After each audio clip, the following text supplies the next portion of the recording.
Today's stuff we're going to be learning is Bava Metzia Daf Mem Aleph. We're going to get started at the Mishna at the bottom of Mem Amud Bet. Our topic for today is what we call shlichut yad. Okay, so I'm going to read you the psukim first, and we're going to start with some background. It'll help you understand the Mishnah, which is in the psukim, both by the shomer chinam and the shomer sachar. This concept of shlichut yad is mentioned. What is shlichut yad? It means to put your hand, send your hand out.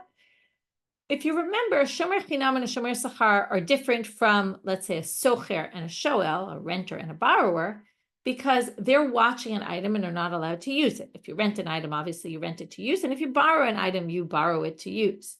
But the shomer chinam and the shomer sachar are not allowed to use the item. So the Torah says basically, if, okay, let's say in chapter 22 of Shmot, verses 6, 7, etc., it says, so you give someone an item to watch, and the assumption there is you don't pay them, and it's stolen.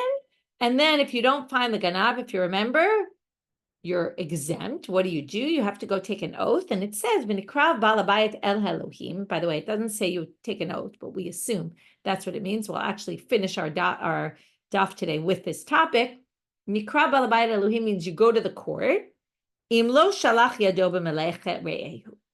As long as you didn't, or perhaps you have to swear that you didn't, sholeach yad, okay? Meaning you didn't use the item, presumably for your own sake. Then talks about the shomer sachar, it says the same thing. And there it actually mentions the shvuah. We'll get back to this later. Okay, I'm moving to pasuk yud. Okay, pasuk ted already starts the shomer sachar, the one who gets paid for doing the watching. Shvuat Hashem tiyeh ben shnehem. Okay, there the case is, by the way, it's if it's onus. Okay, onus, extenuating circumstances, right? Beyond unexpected, then you're exempt, but you're only exempt if you take the oath. And again, as long as you didn't use the item, which seems to imply that both the shomer chinam and the shomer sachar are going to be liable, even for onus, for unexpected circumstances, if they use the object. And that's really what our Mishnah is going to talk about. Now, if you use an object that you're not allowed to use, it's in your house, you're basically considered like a thief. Now, why? And that explains why you're liable for onus, because a thief, if you remember, you steal something. If something happens to it, you have to return it the value it was at the time you stole it. Because as soon as you steal it, you assume responsibility for the item, complete responsibility, even in unexpected circumstances. And that explains the shlichut yad. As soon as I use it for my own sake, that's like stealing. As soon as it's like stealing, I'm liable in onus. But to what point? Until when? Until I return the item, right? So if I steal your item, let's just use regular theft. I steal your item, and then I return it to you, and then it breaks. Am I liable? Of course not. I returned it to you. Well, this case is a little tricky. When is it considered that I returned it? Because I don't return it to you. I return it to where it was originally. I was watching it. Then I used it. Now I put it back, let's say. Okay, so by putting it back, I'm already returning it. Maybe yes, maybe no. Okay, you might recall, and we're going to get to this, the first thing in the Gemara is going to discuss this. There's a machlok at Rabbi Yishmael and Rabbi Akiva about what it means to return a lost item. At what stage am I no longer responsible?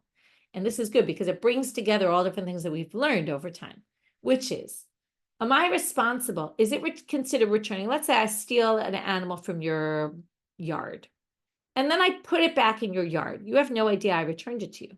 Is that considered returning? I put it back in its place, but you don't know. So that's the machlok at Rabbi Yishmael and Rabbi Akiva. Do you need to know or not? Now here, it's even trickier because it's in my house. I use it and I return it to my own house. You definitely don't know. You don't know that I used it. You don't know that I returned it. So again, so if I want to now not be responsible anymore for onus, according to Rabbi Akiva, it won't help that I returned it to where it was because you don't know about it. To Rabbi Yishmael, sounds like it would probably be okay. So now that's really what our topic of our Mishnah is. And then we're going to have to figure out, does our Mishnah match Rabbi Yishmael? Does it match Rabbi Akiva? And we're going to have some problems understanding the Mishnah. So the Mishnah, and the reason I made this whole introduction is because there's a lot of different parameters in the Mishnah. It's not actually a complicated Mishnah, but it's a little complicated because it keeps changing different parameters. And I'll help you kind of isolate some of them that aren't really relevant so that it sounds a little less confusing. But let's I would say that it's not that they're not relevant, it's that they don't change in the Mishnah. So because they don't change, we'll kind of get through that one, put it aside, and then you won't, even though it keeps appearing and appearing, we can kind of ignore it because it's pretty straightforward. So let's read the Mishnah. The Mishnah is going to distinguish between two cases overall, even though within those two cases, we're going to have different options. And it's going to distinguish between if you gave me an item and we designated a place for it in my house, or we didn't. Okay, so if you gave me an item randomly to watch and we didn't talk about where it was supposed to go, that's case one. If we had a specific location, that's different. So let's read. We're at the Mishnah at the bottom of Mem Amud Bet. Okay, so you gave me a barrel of wine to watch, and we didn't designate a place for it. Bitiltila, and I moved it. We don't yet say why I moved it. We're going to talk about it could be two possible reasons why I might have moved it. Vinishtabra, and it broke. It depends. Depends on a few factors. Well, if it was still in my hands. Okay, now we're going to have still in my hands, or I put it down. But I put it down, it seemed to meaning more like I put it back where it belongs, or I put it in a safe place. And in my hand really means until I put it away. It might not necessarily be physically in my hand, but if something happens to it, we're talking, by the way, unexpected damages, not that I broke it while I was using it, but I took it out to use and then it broke before I put it back in a safe place. It depends on why I moved it. Okay, this is something we're going to, like I said, we're going to eliminate one factor, but there's litzor ko and litzor ka. Let's just put litzor ka aside. What is litzor ka? Well, no matter what, in all the cases of the Mishnah, and that's why I want to put this issue aside, because it's not a parameter, it's not a law that changes depending on the details. No matter what the issues are, if I moved it, let's say my house was being flooded, and I didn't want your barrel to get ruined, so I moved it. That's a totally different story. That's not what we're talking about. That is not shlichut yad. If I moved it for its own sake, and then some damage happens to it because it happened to be somewhere else or whatever it is, totally unexpected, of course I'm not responsible. That's going to be no matter what the parameters are, no matter what the issues are. If I move it, litzor ka, for the sake of it, like let's say the sun is beating down on it and the wine's going to get ruined, of course I'm allowed to move it. That's a whole different story. That's not the case of the Mishnah. I mean, it is the case in the Mishnah, but the Mishnah, every time we get to a change in something, litzor ka is always going to be exempt. But litzor ko chayav. So now let's go back to our case. There's no designated space for it. I move it for my own use, and then some unexpected damage happens before I return it, okay? Presumably return it to its place, okay? And notice it doesn't even say I used it. It just says tiltalai, just moved it, okay? It could be I moved it to use. We're going to get to that later. There could be like three possibilities as to why I moved it. The Gemara is going to explain, but I move it, and then it breaks, litzor ko chayav. I'm going to be obligated. Now, at this point, we'll understand, again, doesn't mean it's in my hand versus I put it down, but it really means if I took it out, and then if I put it back. Once I put it back, nishbera, and then it breaks, onus, unexpected damages, bein litzor ko, bein litzor ka patur. Okay, whether I use it for my own sake or your sake, for the sake of the barrel, either which way, I'm now exempt. Why am I exempt? Because that's what I said before. I'm considered shlichut yad, like a thief, until I return it. Once I put it back in its place, it's returned. Now, you might already get this, which is, according to Rabbi Yishmael, I can just return it to its place, and that works. According to Rabbi Akiva, you need to know about it. You didn't know about it, so Rabbi Akiva wouldn't agree with this, because Rabbi Akiva would say, that's not a stolen item that's returned yet. You don't even know that I returned it. Okay, we'll get back to that. Now, okay, I see you're asking, if it doesn't have a designated place, how can you put it back in its place? So we're going to talk about this. What it really means is you put it in a safe place, okay? It doesn't necessarily have to be in its place. First of all, it could be in its place, meaning you don't have a designated place, but you put it somewhere. In other words, designated means that, you and I agreed on where it should go. If I just decided I'm going to put it in this storage house, and then I put it back in the storage house after taking it out, that's in its place. Or it could just mean I put it in some safe place, okay? But not out in the open where I'm using it. Second, okay, that was the first case, which had some different possibilities within. But if we designated a place in the beginning, V'tiltila v'nishbara. Bein mitoch yado bein mishinicha. It doesn't matter at this point. Litzorko chayav litzorka patur. Again, litzorka patur, obviously, I'm always exempt if I moved it for its own sake. But if I moved it for my own sake, I'm going to be obligated even once I put it back in its place. Now, I'm just going to already introduce what the Gemara is going to say, which is, this doesn't seem to work with Rabbi Yishmael, because Rabbi Yishmael thinks, what's the difference whether we had a designated place, didn't have a designated place? Either which way, if I return it without, right, it's as if I return the item, even though you don't know. Rabbi Yishmael doesn't care that you don't know. So that's what we're going to have a little bit of an issue of, who does this Mishnah match? The first part seems to match Rabbi Yishmael. The second part seems to match Rabbi Akiva, because this second part seems to be saying, if the owner doesn't know about it, well, it's not good enough. In other words, we're going to have it's not going to really make sense why we distinguish between yechei lo makom, lo yechei lo makom. So, excuse me. So now the Gemara is going to start and do exactly what I said, which is try to figure out who does this Mishnah fit with. Rabbi Yishmael, Rabbi Akiva. Hamane, Rabbi Yishmael. Okay, well, if we start with the beginning of the Mishnah, it sounds like Rabbi Yishmael, because Da'amar, he holds lo be'inan da ba'alim. In order, okay, I want it to be really clear here. Just because without understanding this, it'll be hard to understand the daf, which is, that's why I gave a big introduction today. Because if I do shlichut yad, I use the item, I'm going to be liable for ones, but only until I return the item. Once I return the item, just like any theft, right? Again, shlichut yad is like theft. I basically steal something that's not mine. I'm using your item. Again, comparing it to a shomer and a sachar, we're allowed to use the item. I'm not allowed to use the item. I'm watching your item, not allowed to use it. I decide to use it. I'm a thief. But if I return it to its place, I'm not a thief anymore, according to Rabbi Yishmael. So according to everyone, if I return it, the question is just what means returning it. So, Tanya, how do we know that this is Rabbi Yishmael's approach? And now we're going to just bring the machlok at Rabbi Yishmael, Rabbi Akiva that we learned in Bava Kama. Hagonev talem in a edel, v'selem in a case. Okay, you steal a lamb or a sheep from the flock. You steal money from a wallet. L'makom sheganav yachzir. You just have to return it to the place where you stole it from. Divrei Rabbi Yishmael. Rabbi Akiva omer tzarich da ba'alim. Rabbi Akiva says you need the owner to know about it. Rabbi Yishmael, but now we're going to have a problem. Okay, the Mishnah matches Rabbi Yishmael, but something doesn't make sense. And this I already told you. My area lo yichdu, afilu yichdu nami. What's the difference? If it had a designated place, if it didn't have a designated place, in fact, I would say the opposite. If it doesn't have a designated place, it's hard to bring it back to its original place. It doesn't have a place. Like, I think that was what you were saying before in the chat, Gita. But if it has a place, so it's actually very easy to return to its original place. So that's actually what the Gemara is going to say. According to Rabbi Yishmael, the way to read the Reisha is like this. The Reisha is lo yichdu lo makom. And this is what we call a lo mabaya structure, meaning you don't even need to say the obvious case. Lo mabaya yichdu de mikomai. Okay.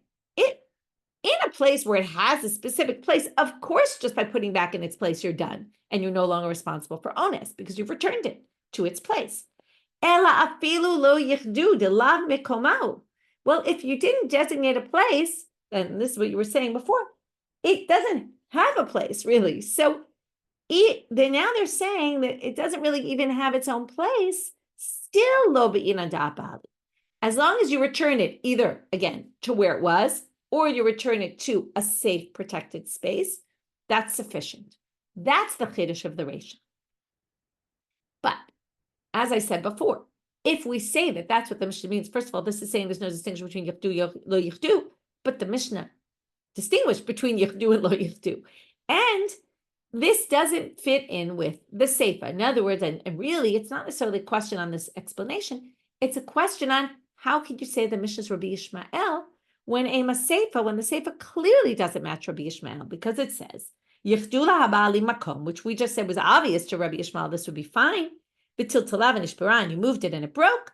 Be'mitoch yado be'mei shinicha, whether it's still in your hand, whether you put it back. Litzorko chayav, litzorka patur. Basically focusing on litzorko chayav, you move for your own sake, you're going to be obligated. Atan Rabbi. So now they say that's Atan Rabbi Akiva. Damar be'inan da'bal. So they say, the second part fits Rabbi Akiva's opinion. So now we're going to say the first part of the Mishnah is Rabbi Yishmael. The second part is Rabbi Akiva, because Rabbi Akiva says it's not enough to return it to its place. The owner needs to know. But now they're going to do the exact same thing they did to Rabbi Akiva, because they're going to say, okay, so the second part, which talks about specifically if it had a location, then you need the owner to know. What? If it didn't have its own location, you don't need the owner to know? If you're going to say, right, again, what we've done is a weird thing, although we've done it before. We're making a complete separation between the Reisha and the Sefer. The Reisha talked about, the beginning part talked about lo yichdu, and it actually is the same halacha for yichdu. And the Sefer talked about yichdu, where they designated a place. And now we're going to say the same thing we did with the Reisha, which is, we're going to say the same thing. It actually doesn't matter, yichdu, lo yichdu.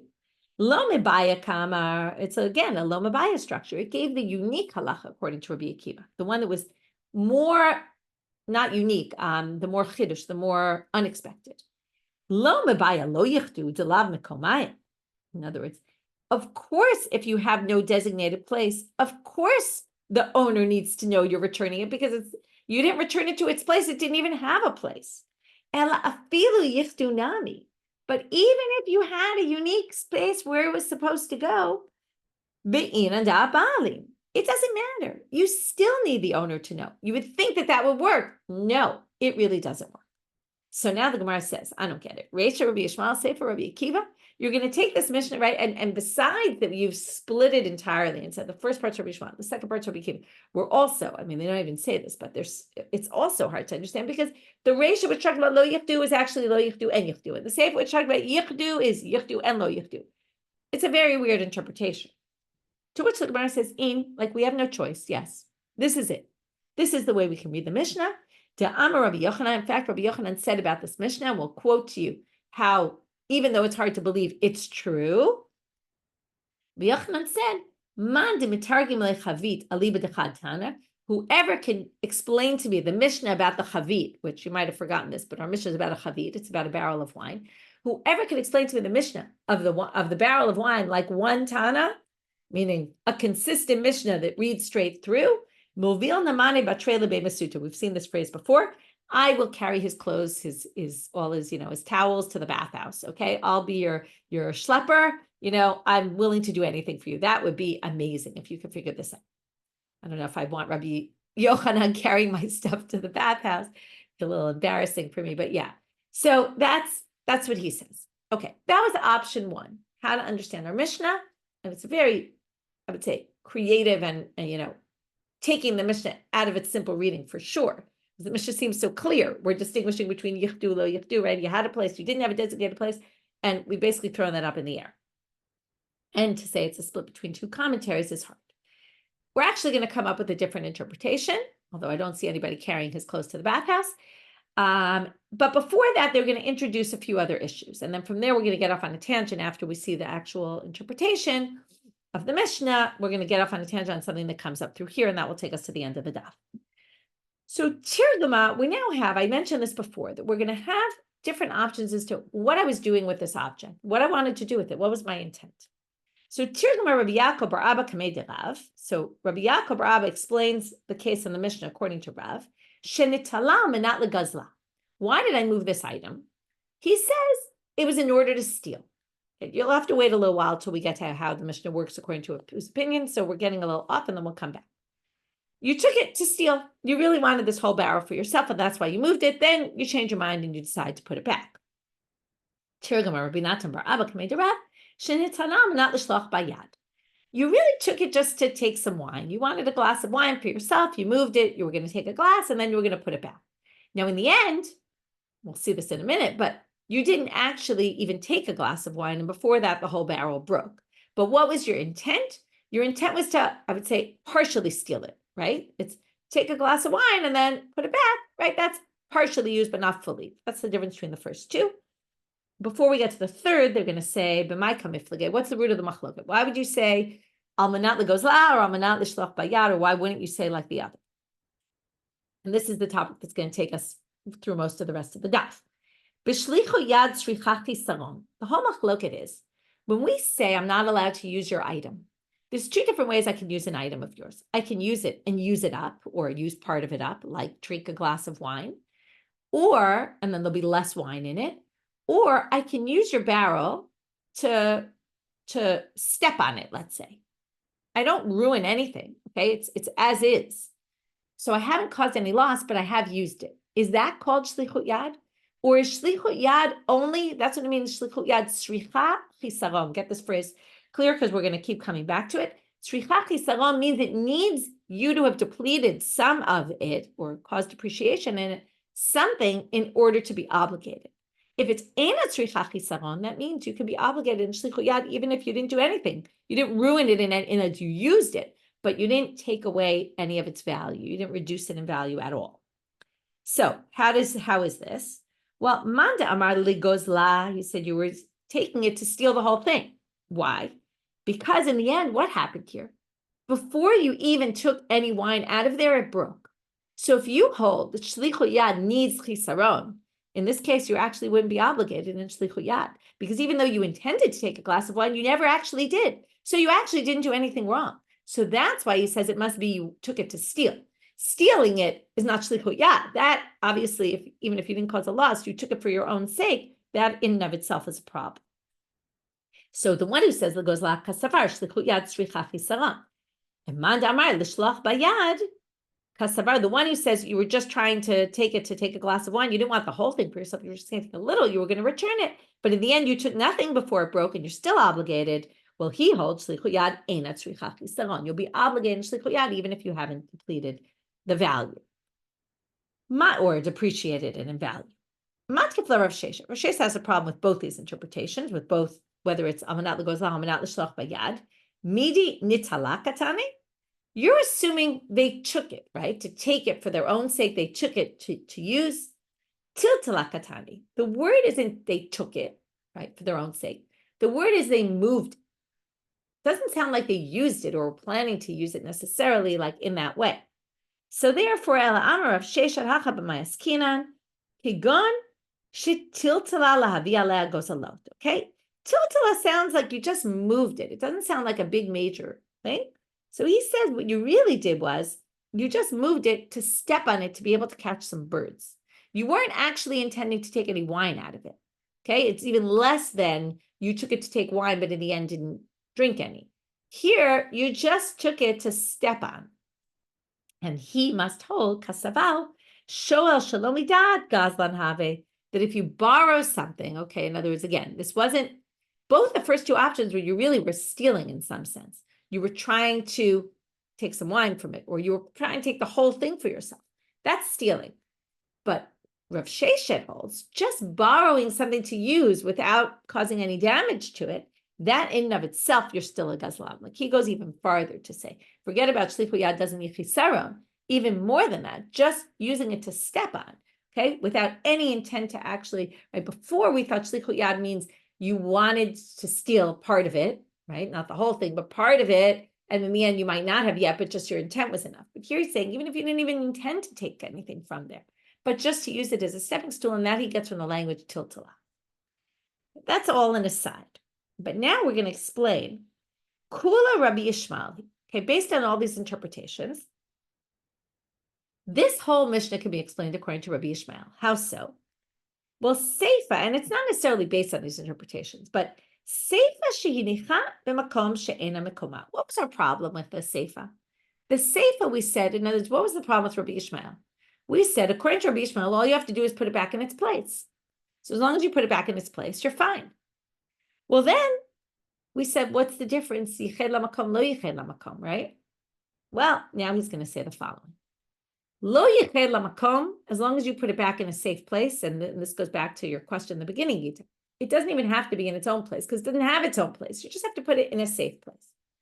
But if it had its own place and you didn't return it to its place, you returned it to some other protected space in your house. That's not returning, because remember what was Rabbi Yishmael say? Limakom sheganav yachzir. It's the last line on Daf Mem Amud Bet. You have to return it to the place where you stole it from. Well, if it doesn't have its own place, then you don't have to return it to its place. You just have to put it back in a protected space. But if it has its special designated place and you didn't return it to that designated place, it's a problem. So now, how does he understand? Well, what's different? When we read Mishahinicha at the end of the Mishnah, you're going to be obligated. We thought hinicha means if you returned it to its original designated space.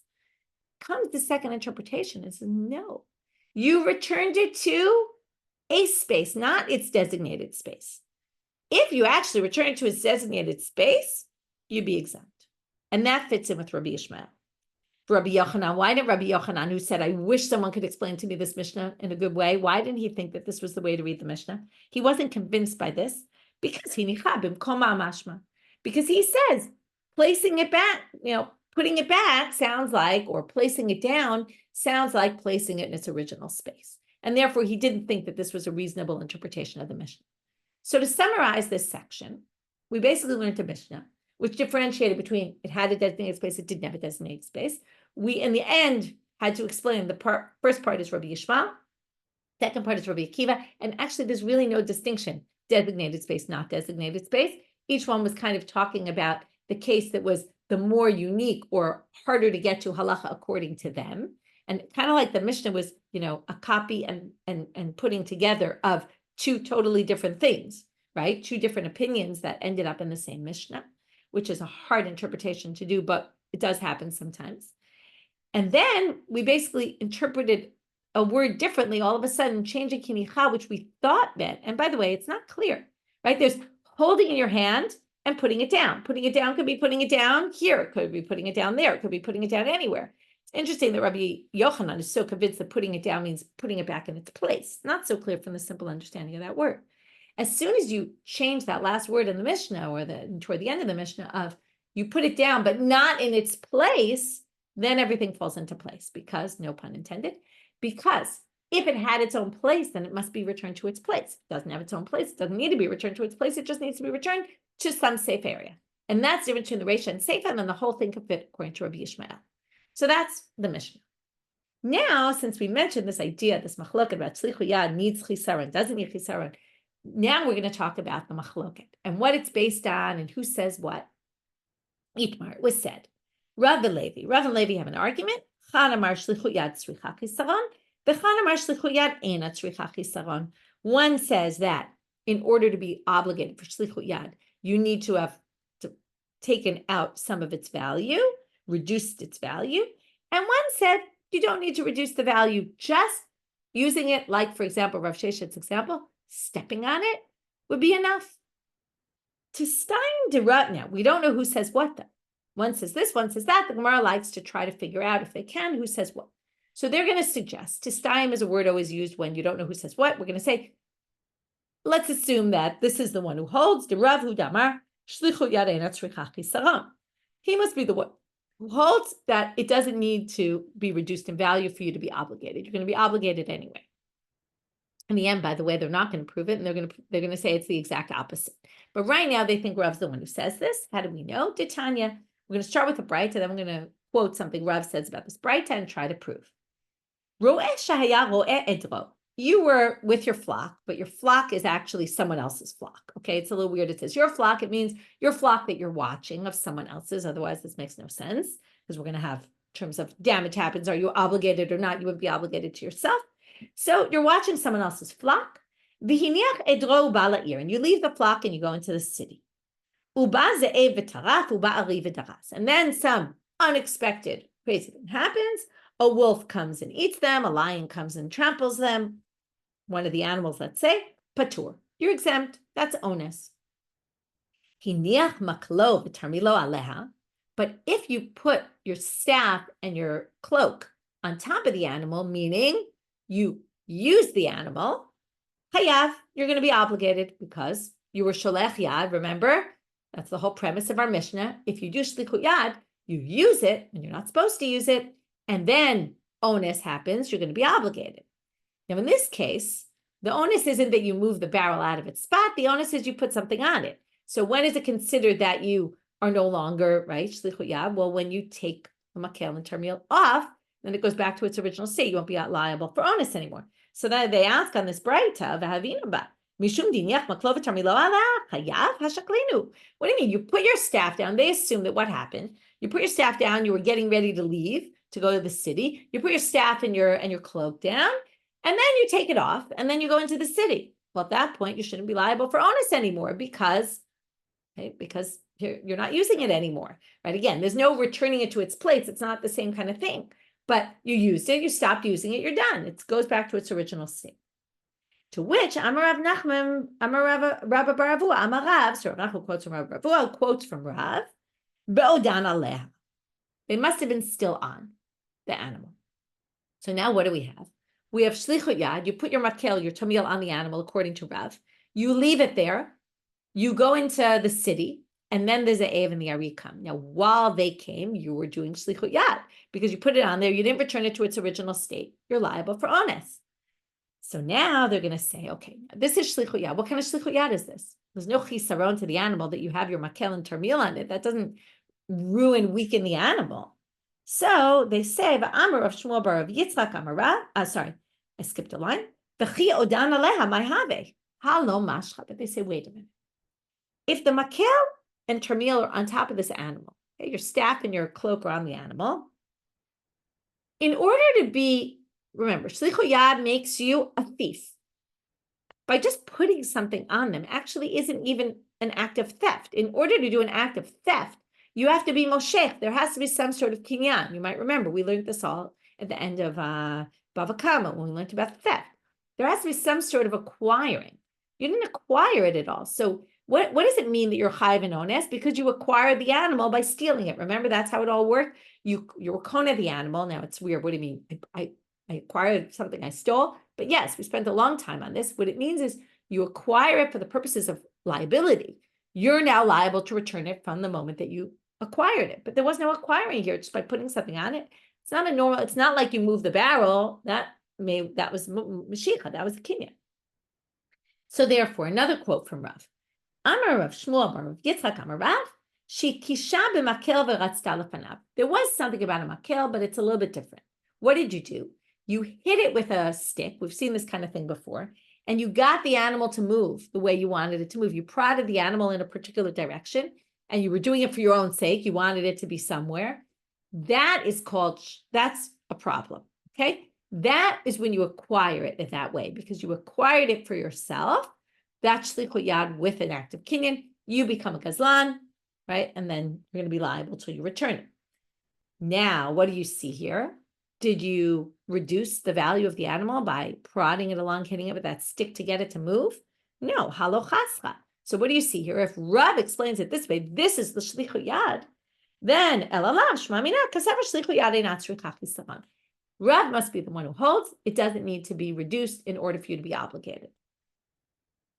But the Gemara rejects this and says, Ema shehi kisha b'makel. Now there's hikisha and hikisha. You're out of chet there. You hit it, you prodded it with the stick, and hikisha. Hikisha means you weakened it. Okay, you could hit someone with a stick and injure it, and now it's weaker. So that actually did reduce its value. And then the Gemara says, in fact, ikanami dikatane shikisha b'makel shmamina. In fact, that it says you hit it with a makel. It didn't say like a weaker kind of word. It sounds like you really hit it hard. They claim that means hit it hard, and therefore you weakened it. In which case, they're now convinced the opposite.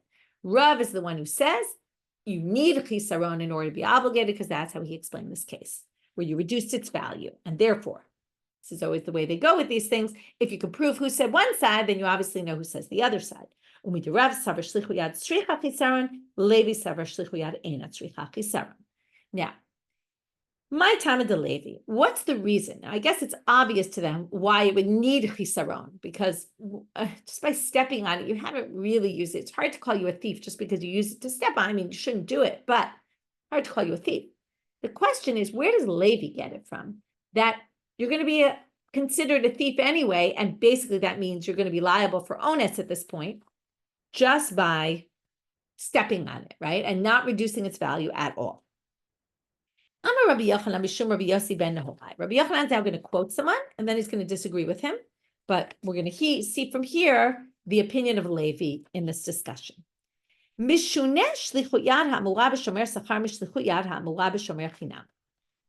remember, I started this year with pointing out, that's why I did it, that shlichut yad is mentioned both in shomer chinam and in shomer sachar.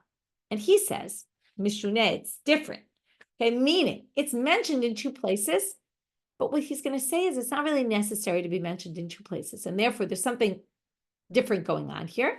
And the extra mention of it is to teach you this halacha, that shlichut yad is basically, okay, we're going to get to it in a minute, but this Rabbi Yossi ben, one second, what's his name again? Yossi ben Yehorai, basically is going to say there's an additional mention of shlichut yad here that wasn't necessary. And because it wasn't necessary, we're going to learn from here that you're going to be obligated in shlichut yad, even in a case where you wouldn't have thought so. And that's why it says it a second time. To teach you, you're going to be obligated even if there's no loss at all. There's no reduction of the value. Vani omel, but Rabbi Yochanan himself says, "Ena mishuneh." No, there's no unique anything going on here. It's needed. It's needed for shomer chinam. It's needed for shomer sachar. You couldn't have learned one from the other. So now we're going to go back to explain why the first opinion, the Rabbi Yossi ben Yehorai, thought it was mishuneh. My mishuneh. Lo tomar shlichut yad b'shomer sachar v'titi mishomer chinam. You could have learned if shomer chinam is going to be liable for onus. In the case of shlichut yad, it would be a kal v'chomer that if a shomer chinam, who's less obligated in things in general, is going to be obligated in shlichut yad, then obviously a shomer sachar, someone who's getting paid to watch it, is obviously going to be obligated. So let's read it inside. Umar shomer chinam shepatur b'gneva v'aveda. A shomer chinam is exempt if it gets stolen or lost from him, and therefore, and yet, shalach bayad chayat, and yet, if they use it for their own sake, the person's going to be obligated. So shomer sachar shechayat b'gneva v'aveda. If you're a shomer sachar, you're watching an item and you're getting paid for it, and it gets stolen, you're actually obligated or lost.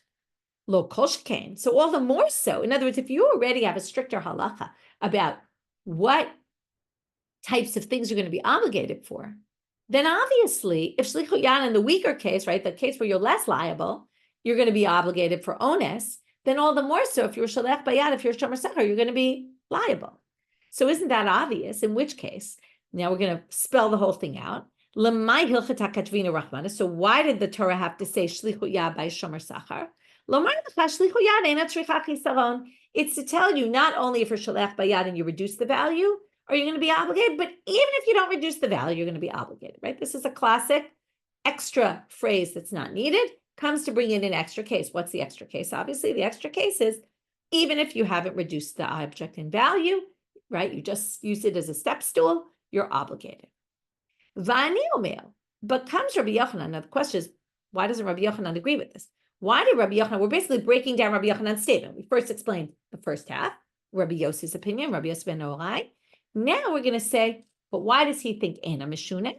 Rabbi Elazar, Damar Davida Achati.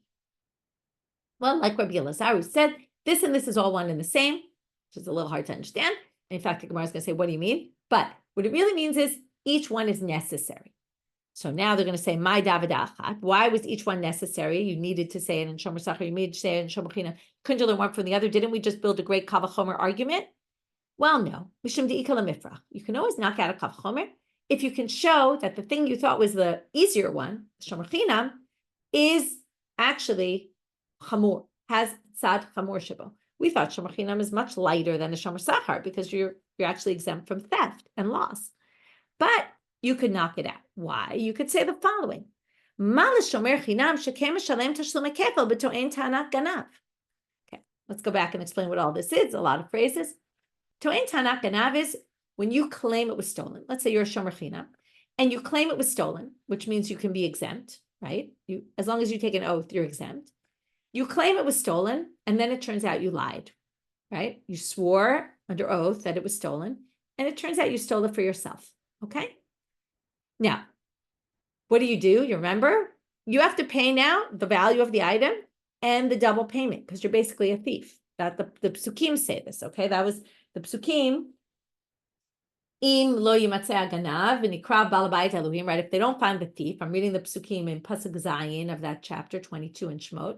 V'nikra bal habayit Elohim, we read this before. You go to the court, which we're going to learn later means you swear, even though it doesn't say you take an oath. You'd have to take an oath. Not claiming it without an oath wouldn't make you obligated. Im lo shalach yado melech hare'ehu, right? As long as you didn't do shlichut yad, or perhaps you have to say, I didn't do shlichut yad. I didn't use it for myself.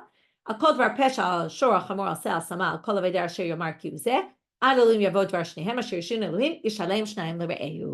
Okay, the main part, right? We darshan that whole pasuk in different parts later, but the main point is you're going to be chayav kefal. Now, shomer sachar never is chayav kefal. Why not? It's obvious, because they actually have to pay if it was stolen. There's no such thing as toin ta'anat ganav, because they have to pay for it, and they don't incur kefal if, let's say, they took it for themselves. So basically, they say, look, there's a shomer in shomer chinam that's not by shomer sachar. To which they say, uman de lo parich. So now, the one who doesn't think, and that's, we said, Rabbi Yossi ben Orai and others think there is a kav chomer. So what do they do with this? This kind of knocks out the kav chomer. They say no. That doesn't make this more stringent, because savar, we actually saw this phrase before in Bava Kama, karna below shvua adifa mikvela b'shvua. Having to pay the principal without taking an oath, meaning the fact that a shomer sachar has to pay anytime it's stolen and they're obligated, is actually much more strict and serious than kfela b'shvua. Okay, then in the case where you decide to take an oath, you'll have to incur this double payment. First of all, it's a very rare case that you would do it. You actually bring it upon yourself, and it's actually, to say that the way Rashi explains it is to say that shomer chinam has a chumrah that's not actually a chumrah of shomer chinam. The issue is that you took a false oath. That's really what caused it, not because you were a shomer chinam. Of course, it would only happen if you were a shomer chinam, but it's not because you're a shomer chinam. So he basically says, there's two approaches here. You can go with the kav chomer, and you can reject the kav chomer, because you could say, what do you mean? Shomer chinam could pay kefal, where a shomer sachar can't. And then you can retort to that and say, that's not really a chomer by a shomer chinam, because it's actually much worse to have to pay the keren anytime it's stolen than in the event that you take an oath, you'll have to pay double. That's not as, that's a rarity. It doesn't make it any stricter. So what we did so far in this section, okay, after dealing with the Mishna, and does it hold by Rabbi Yishmael, does it hold by Rabbi Akiva, does it hold by both of them, does it hold by one of them, then we got into this machloket of shlichut yad shlichut chisaron. We proved that Rav holds shlichut yad needs to have chisaron, needs to be reduced in order for you to be obligated. Levi says it doesn't. Where does he learn it from? From the fact that it didn't need to mention by shomer sachar and shomer chinam. Enough to mention just by shomer chinam. Shomer chinam is going to incur onus for shlichut yad, then obviously a shomer sachar also would. Why does it then mention it twice? To teach you, even if there's no reduction in value. Comes Rav and he says, I can even give you a better proof for this halacha. Rav Amar lo tomar shlichut yad lo b'shomer chinam v'lo b'shomer sachar. Actually, you didn't need to mention it by shomer chinam. You didn't need to mention it by shomer sachar. It all could have been learned out from where? Titi mishoel. A shoel, someone who borrows, is always chayav in onus, right? Unexpected damages. That's the whole thing of a shoel. Why? Because the shoel can use the item. So here comes the kal v'chomer argument. Uma shoel dilidat ba'alim kavid shalach bayag chayav. A shoel is allowed to use the item, right? Midat ba'alim. If I borrow your item, I'm going to use it. And yet, if something unexpected happens, I am liable for onus, right? So shomer chinam v'shomer sachar lo kol shekain.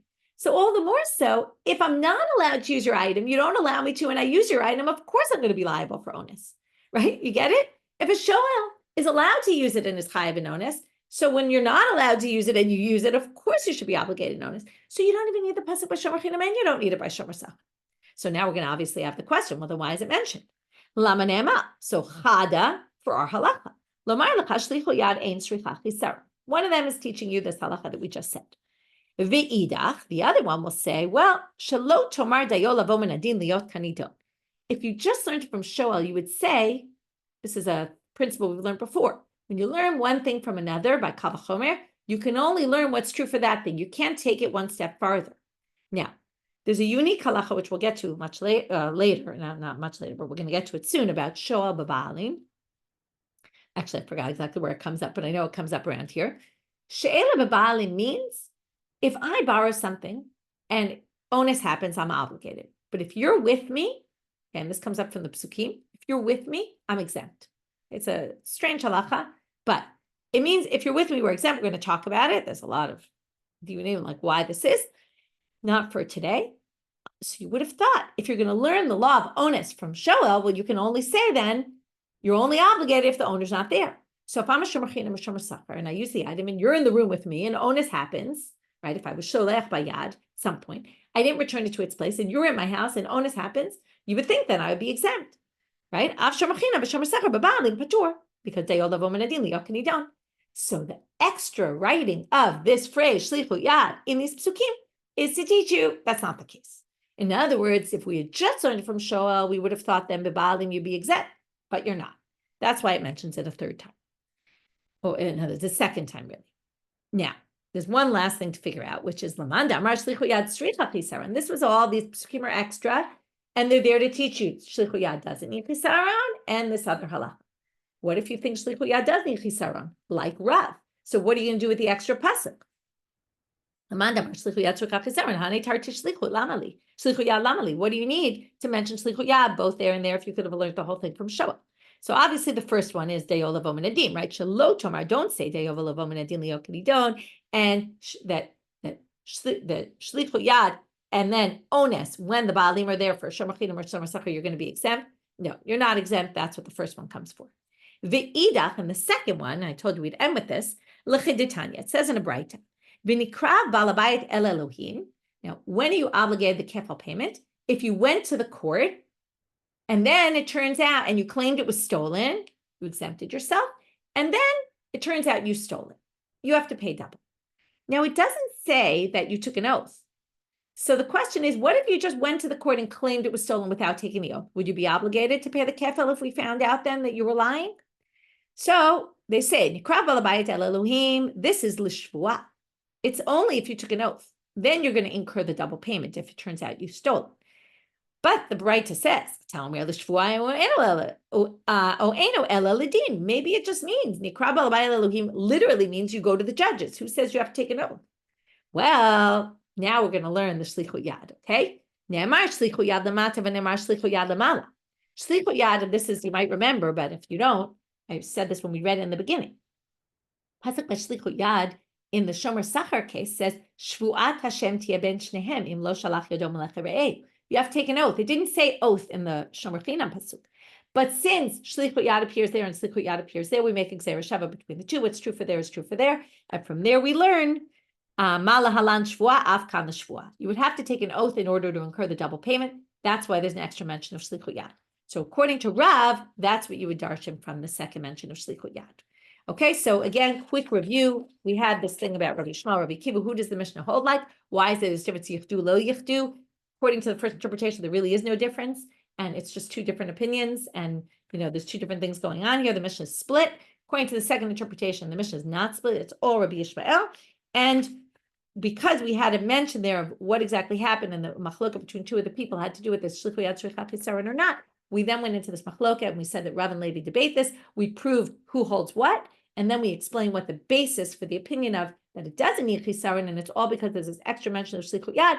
And perhaps there's even two extra mentions, and then what do we do with the other one? And according to Rav, what do we do with both of them? And that's where we ended.